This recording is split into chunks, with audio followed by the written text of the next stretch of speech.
Why don't you care about our issues? Why don't you care about our agenda? And I realized that a lot of people actually don't care about all these issues. They only care about their issue.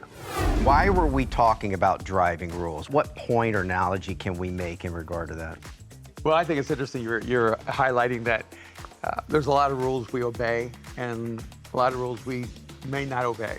Okay. You didn't mention speeding, but I have a pretty good sense that you probably never stay below the speed limit. I don't think anybody in California does. No. Yeah. But it is interesting how even like people of faith will say, you need to obey the government or need to obey the laws. But I know that pretty much every Christian in the world breaks the speed limit. But we probably all stop at red lights. Yeah.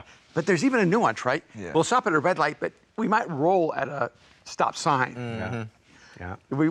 The stop sign isn't quite as definitive as the stop light. Yeah.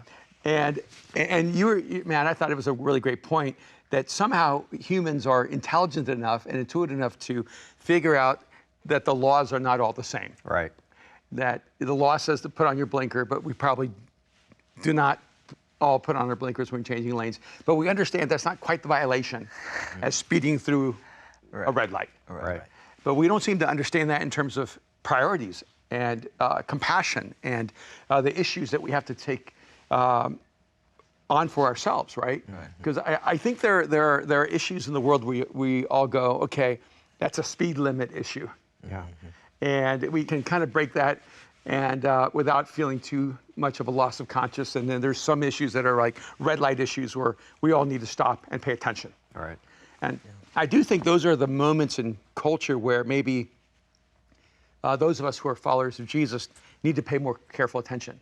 Because sometimes there's that blinking red light, and that means it's a moment in culture where if we're silent, we're almost complicit.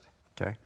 And I do think that in 2020, when we had the issues with George Floyd and with Black Lives Matters and the issues of police overuse of force and the disproportionate amount of people of color who experience a negative side of law enforcement, I think that's a red light issue where those of us who are followers of Jesus need to be aware that this is a moment we need to speak into it and speak about justice for everyone and bring our voices to making sure everyone has justice and equality. And so we need to be aware that sometimes things aren't the way they should be, and we should be a voice in that.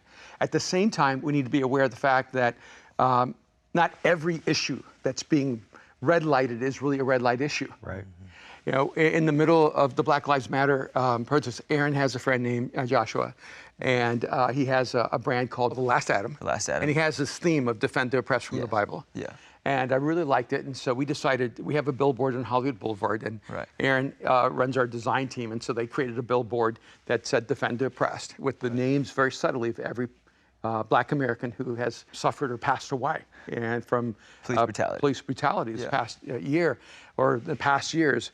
And we thought this would be such a positively received message from the church. We wanted to make sure that people knew that we cared about this issue. And I thought maybe I'll get some heat from believers who are on the right and say, you're just aligning yourself with this left, kind of movement. But we actually got more heat from people on the further left.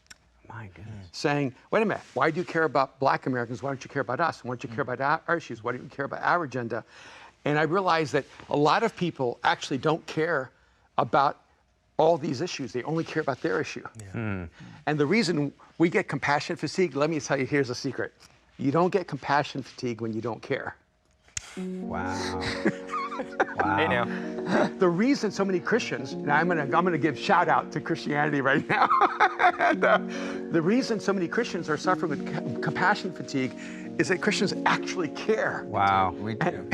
And they care so much that they're overwhelmed by all the problems, and then now they're paralyzed by it. I don't know if it's just compassion fatigue or you were making fun of me. It's just fatigue. You're just tired of everything, downloading everything all the time. And we're realizing that we don't actually have the bandwidth to manage and process everything emotionally, spiritually, physically, and then to act on every single thing. So how do we pick and care about what, and is picking and choosing selfish, No, picking and choosing is healthy.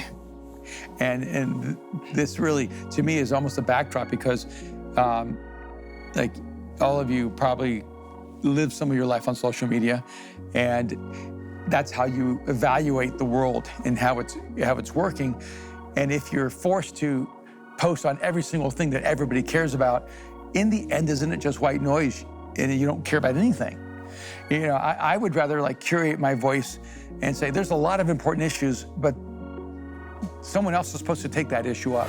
At TBN, our mission is to use every available means to reach as many individuals and families as possible with the life-changing gospel of Jesus Christ. Thank you for helping make the gospel of grace go around the world.